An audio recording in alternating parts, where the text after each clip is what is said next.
Hello and welcome to day 5 of my 30-day writing challenge. How many times can I say that? Do I need a different intro because I say that every time?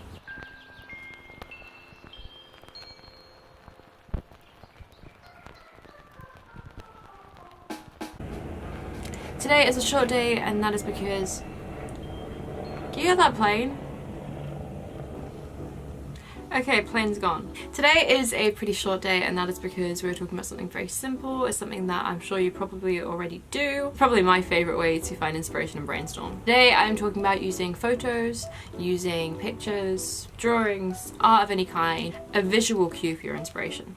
I have a writing friend who is very talented. She actually has a poetry account right now, so I'll link that in the description because she's very good and you should check her out. We used to write a lot of flash fiction together, and the way we would go about that is one of us would find a picture and then we'd use that as inspiration and we'd write something about it. And it was only about 200 300 words, but it was still really interesting how differently we interpreted the picture and the different ideas that we'd come up with. And that's something I've carried on to my brainstorming. I'm not here to promote Pinterest, but I will say that it is what I mainly use to find pictures for brainstorming. I said this to a few people before and they're often kind of surprised that that's what I use it for, because a lot of people use it for recipes or workout tips or how-tos. You find some really cool pictures on there and it's actually really easy to organize as well.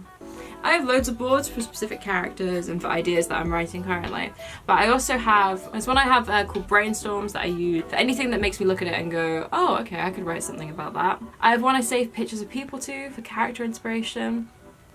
And then I also have one for settings, and just whenever something jumps out at me I'll save it to one of those, and then when I need some inspo I will just have a flick through them.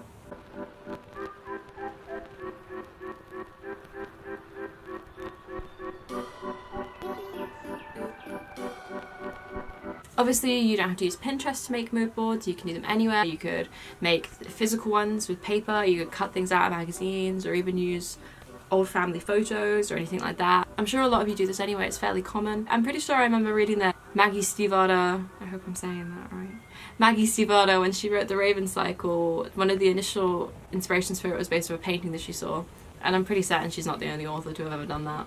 So today's challenge is to find a picture that inspires you and to write something based around it. And that concludes the section of the challenge about finding inspiration.